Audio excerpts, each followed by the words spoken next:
नमस्कार दोस्तों, Holkar study point में आपका स्वागत है। आज मैं बात करता हूँ वैद्युत रासायनिक प्रभाव एवं रासायनिक शैल, जो यूथ बुक सॉल्यूशन के एम्स की क्वेश्चन है। तो सबसे पहला क्वेश्चन है इसमें, तांबे का 0.1 ग्राम तुल्यांक जमा करने हेतु ताम्र इलेक्ट्रॉन युक्त CuSO4 विलयन से गुजरने वाले विद्युत की मात्रा होनी चाहिए। तो इसी में मैं वैसे से बात करूँ तो उसमें फॉर्मूला होता हमारा M बराबर Z इंटू क्यू। क्या होता है? M बराबर Z इंटू क्यू। तो इसी में जो M बराबर दिया है तुम्हारा 0.1 ग्राम दिया है। कितना दिया है? M बराबर दिया है तुम्हारा 0.1 तुल्यांक दिया है। यही मैं बात करूँ इसी क्वेश्चन में, Z बराबर हो जाएगा तुम्हारा, जो फैराडे के द्वितीय नियम से Z बराबर हो जाएगा E के बराबर। तो 1 फैराड बराबर होते हैं तुम्हारे 96,500। कितने होते हैं? 96,500 कूलम। यानी इस कंडीशन से जैसे जैसे मैं सॉल्यूशन करूँ क्वेश्चन को, तो M दिया है तुम्हारा 0.1 E, यहीं पे Z दिया है तुम्हारा E के बराबर दिया है, तो Q के बराबर दिया है तुम्हारा। जैसे जैसे 1 फैराड इक्वल टू 96,500 होते हैं, तो इस प्रकार 96,500 का इसमें जैसे से भाग दे दूँ मैं। जैसे जैसे मैं सॉल्यूशन करूँगा तो सॉल्यूशन करने पर मुझे प्राप्त होगा तुम्हारा 9650, यानी Q बराबर प्राप्त होगा तुम्हारा 9650। इस प्रकार ऑप्शन नंबर हो जाएगा तुम्हारा ए। क्या आ जाएगा? Option number A. Question number में 2 की बात करूं तो 2 दिया तुम्हारा 15 वोल्ट वैद्युत वाहक बल की बैटरी से जुड़े एक प्रतिरोध में 2 एम्पियर धारा प्रभावित हो रही है। इस प्रपत्र को 5 सेकंड बाद डिस्कनेक्ट कर देते हैं। उपयुक्त के संबंध में निम्नलिखित में से कौन सा कथन सही नहीं है? इसमें ऐसा कथन देखना है जो सही नहीं है। तो हमारी P बराबर होता है VI। क्या होता है? P बराबर VI। तो यही दिया है तुम्हारा क्वेश्चन में। P बराबर वोल्टेज दिए हैं तुम्हारे 15 वोल्ट दिए हैं। कितने दिए हैं क्वेश्चन में? 15 वोल्ट। और धारा दी है तुम्हारी 2 एम्पियर। इस प्रकार तुम्हारा 30 वाट निकल के आई शक्ति। कितनी निकल के आई तुम्हारी? 30 वाट। यही मैं इसी क्वेश्चन में देखूँ ऑप्शन नंबर बी के हिसाब से, बैटरी द्वारा विस्तृत ऊर्जा 75 जूल है। तो विस्तृत ऊर्जा W बराबर होता है हमारा VIT। क्या होता है? VIT। तो W बराबर वोल्टेज दिए हैं 15, धारा कितनी दी है तुम्हारी 2 एम्पियर, और समय दिया है तुम्हारा 5 सेकंड। क्वेश्चन में कितना दिया है तुम्हारा? 5 सेकंड। तो 5 सेकंड ऐसे ऐसे सॉल्यूशन करूँगा ऐसे। तो इस कंडीशन में 15 दूनी 30 होते हैं, 30 पंजे कितने होते हैं तुम्हारे? 150 होते हैं। इस प्रकार तुम्हारा 150 जूल निकल के आया।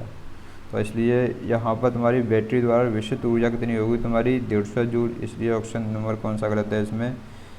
बी गलत है। इसलिए बी सही नहीं है, तो इसलिए ऑप्शन नंबर है इसमें बी। क्वेश्चन नंबर में बात करूँ जैसे जैसे क्वेश्चन नंबर 3 की बात करूँ, चारों सेलों को जिसमें से प्रत्येक EMF E का है श्रेणी में जोड़ा जाता है, इन यौगिक का प्रभावी EMF कितना होगा? तो जैसे जैसे हमारे 4 सेल हैं और चारों को किस में जोड़ा है? हमारा श्रेणी में जोड़ा गया है। तो प्रत्येक का EMF कितना है? E है। कितना है? E है। तो हमें पता है समांतर में वोल्टेज कैसे होते हैं? समान होते हैं। इस प्रकार टोटल वोल्टेज निकालूंगा मैं, तो ऐसी कंडीशन में सबको मैं ऐड कर दूं। किसको कर दूं? सबको ऐड कर दूं। तो इस प्रकार टोटल वोल्टेज निकलेंगे तुम्हारे पूरी। इस प्रकार ऑप्शन नंबर क्या हो जाएगा इसमें? ऑप्शन नंबर हो जाएगा इसमें बी। कौन सा हो जाएगा? Option number B. Question number में बात करूं जैसे जैसे क्वेश्चन नंबर 4 की, 1.5 वोल्ट के 4 सेल समांतर क्रम में जुड़े होते हैं, उनकी आउटपुट वोल्टता होगी। यानी हमारी समांतर क्रम में वोल्टेज कैसे होते हैं? समान होते हैं। इस प्रकार तुम्हारा 1.5 वोल्ट ही प्राप्त होगा। इस प्रकार ऑप्शन नंबर क्या हो जाएगा इसमें? ए। क्वेश्चन नंबर 5 की बात करूं, 5 सेंटीमीटर के गोले पर 11.18 ग्राम चांदी के निक्षेप के लिए कितनी विद्युत मात्रा की आवश्यकता होगी? तो फॉर्मूला हमारा होता है M बराबर Z इंटू क्यू होता है। तो M बराबर दिया 11.18, तो ये कितना दिया है? मैंने लगा दिया 11.18 M बराबर। और यहाँ पर Z बराबर होता है तुम्हारा, एक होता है Z बराबर होता है तुम्हारा रासायनिक तुल्यांक, रासायनिक तुल्यांक बराबर होता है परमाणु भार बट्टे संयोगता। तो इस प्रकार जो चांदी की जो संयोगता होती है तुम्हारी 108 होती है। सॉरी, परमाणु भार कितना होता है तुम्हारा? 108। और इसकी जो संयोजकता होती है 1 होती है। कितनी होती है? 1। इस कंडीशन में जैसे जैसे इसे सॉल्यूशन करूँगा तो जैसे जैसे एक फेरेड इक्वल टू होता है तुम्हारा 96,500 कूलम, तो इसमें 96,500 का मैं क्या दे दूँ? भाग दे दूँ। क्या दे दूँ? भाग दे दूँ इसमें। तो ऐसी कंडीशन में जो तुम्हारा जो आवेश निकल के आएगा तुम्हारा, क्या निकलेगा? तुम्हारी आवेश, यानी विद्युत धारा की जो मात्रा निकल के आएगी तुम्हारी, क्या निकल के आएगी? तुम्हारी Q बराबर निकल के आएगी इसमें 1 गुणा 10 की पावर क्या आएगी? 4 कूलम। इस प्रकार ऑप्शन नंबर होगा इसमें बी। ठीक, कौन सा होगा इसमें? बी, यानी ऑप्शन नंबर होगा तुम्हारा बी। अगले क्वेश्चन में बात करूं, अगला क्वेश्चन दिया क्वेश्चन नंबर 6, यदि बैटरी के बाह्य प्रतिरोध आंतरिक प्रतिरोध की तुलना में काफ़ी बड़ा है तो सर्वोत्तम वर्गीकरण पद्धति होगी। ऐसी कंडीशन में हमारी जो सबसे बेस्ट कंडीशन होती है हमारी श्रेणी क्रम, क्या होती है? श्रेणी प्रगण। इस प्रकार ऑप्शन नंबर होगा इसमें बी। क्या होगा? ऑप्शन नंबर बी, नहीं ऑप्शन नंबर ए, सॉरी, श्रेणी क्रम। क्वेश्चन नंबर में बात करूं, क्वेश्चन नंबर है तुम्हारा 7 दिया है। 3 सेलों में से प्रत्येक का विद्युत वाहक बल E है तथा प्रतिरोध स्मॉल r है। प्रत्येक प्रतिरोध r के साथ समांतर क्रम में संयोजित किए गए हैं। अतः संयोजन में प्रभावित धारा का मान निम्नलिखित में से किसके बराबर होगा? यानी इसमें जो प्रभावित धारा का मान पूछा है, इसी क्वेश्चन में जैसे जैसे मैं देखूं, जैसे हमारे कितने दिए हैं? 3 सेल दिए हैं और तीनों सेल किस में दिए हैं तुम्हारे? जो 3 सेल दिए हैं तुम्हारे जो समांतर क्रम में दिए हैं, किस में दिए हैं? समांतर क्रम में। जैसे जैसे मैंने तीनों सेलों को मैं समांतर क्रम में रख लिया इस कंडीशन से, और इसका आंतरिक रेजिस्टेंस यही मान लूँ छोटा छोटा, यानी छोटी कंडीशन में स्मॉल r, ये स्मॉल r है, ये भी स्मॉल r है और ये भी स्मॉल r है। और इसका जो वोल्टेज है ये भी कैसे हैं? समान है। समांतर में वोल्टेज कैसे होते हैं? समान होते हैं। इसका जो आंतरिक रेजिस्टेंस है इसका भी अलग है, इसका भी अलग है, इसका भी अलग है। जैसे जैसे मैं बात करूँ इसी में उसका बाहर रेजिस्टेंस कैपिटल R है। इस प्रकार जब सॉल्यूशन करूँगा तो फॉर्मूला निकलता हमारा समांतर क्रम का I बराबर निकल के आता है, यानी NR बट्टे, क्या बोल सकते हैं, सॉरी इसे बोल सकते हैं, जैसे मैं बात करूं फॉर्मूला होता है I बराबर होता है NE बट्टे NR प्लस स्मॉल r। इस प्रकार जैसे जैसे तुम्हारे 3 सेल हैं समांतर में जुड़े हैं, n बराबर तुम्हारी सेलों की संख्या है तो कितना होगा? 3E बट्टे हो जाएगा तुम्हारा 3R प्लस स्मॉल r। इस प्रकार ऑप्शन नंबर हो जाएगा इसमें बी। कौन सा हो गया? Option number B. Question number में 8 की बात करूं, क्रोमियम प्लेटिंग में एनोड किस पदार्थ का होता है? यानी क्रोमियम प्लेटिंग में एनोड होता है तुम्हारा शीशा का होता है, इसलिए ऑप्शन नंबर क्या हो जाएगा इसमें? सी। कौन सा होगा? ऑप्शन नंबर सी हो जाएगा। अगले क्वेश्चन में बात करूं, क्वेश्चन नंबर है तुम्हारा 9, विलयन से विद्युत धारा को प्रभावित कर लवण के पतले विलयन से धातु को प्राप्त करने की प्रक्रिया को कहते हैं। इससे हम प्राप्त करने की प्रक्रिया होती है हमारी इलेक्ट्रो विभिन्न होती है। क्या होती है? इसलिए ऑप्शन नंबर क्या होगी इसमें? ए। क्या होगा? Option number A.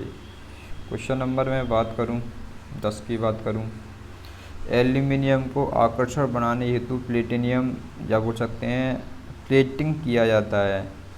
तो आकर्षण बनाने हेतु जो प्लेटिंग किया जाता है किसका किया जाता है? इस प्रकार तुम्हारा ये 10वें का जो आंसर होगा तुम्हारा इसमें क्या होगा? इसमें निकल। क्या होता है? निकल। अगले क्वेश्चन में बात करूं, अगला क्वेश्चन दिया तुम्हारा, अम्ल ताम्र इलेक्ट्रोप्लेटिंग के लिए वात कंपोजिशन होना चाहिए। इसके लिए होना चाहिए कॉपर सल्फेट और H2SO4। इस प्रकार ऑप्शन नंबर होगा हमारा इसमें ए। क्वेश्चन नंबर में बात करूं, क्वेश्चन नंबर 12 की बात करूं, इलेक्ट्रोप्लेटिंग के विलयन में धन आयन होता है। तो इलेक्ट्रोप्लेटिंग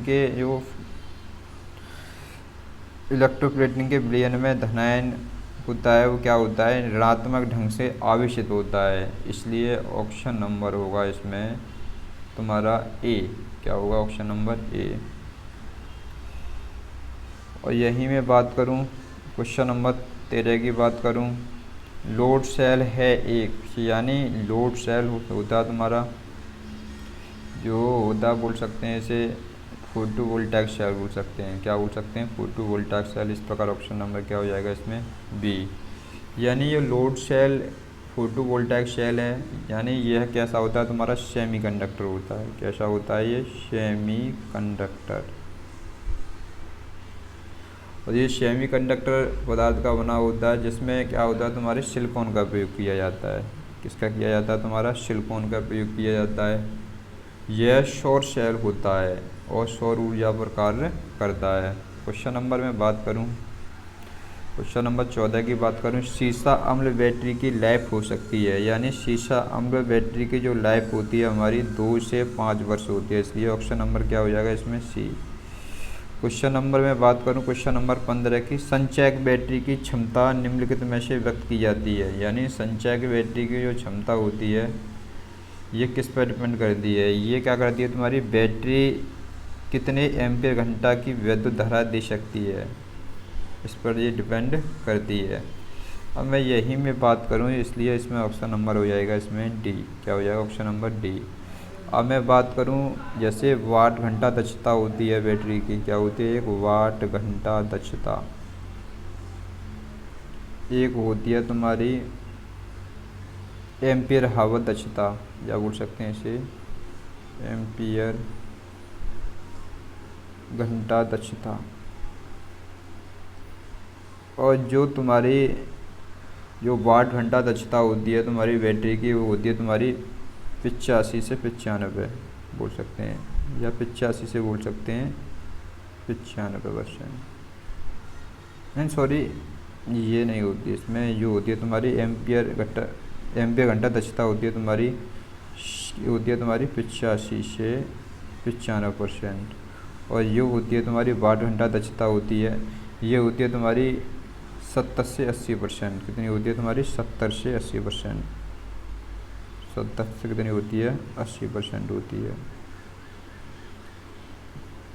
ये भी कभी कभी क्वेश्चन पूछ लेता है। तो बैटरी की जो दक्षता होती है तुम्हारी, एक होती है वाट घंटा दक्षता होती है, दूसरी होती है तुम्हारी एम्पीयर घंटा दक्षता। जो एम्पीयर घंटा दक्षता होती है तुम्हारी 85 से 95% होती है, और जो वाट घंटा दक्षता होती है 70 से 80% होती है। इस प्रकार मैं बात करूं अगले क्वेश्चन में, अगला क्वेश्चन दिया है क्वेश्चन नंबर 16 दिया है।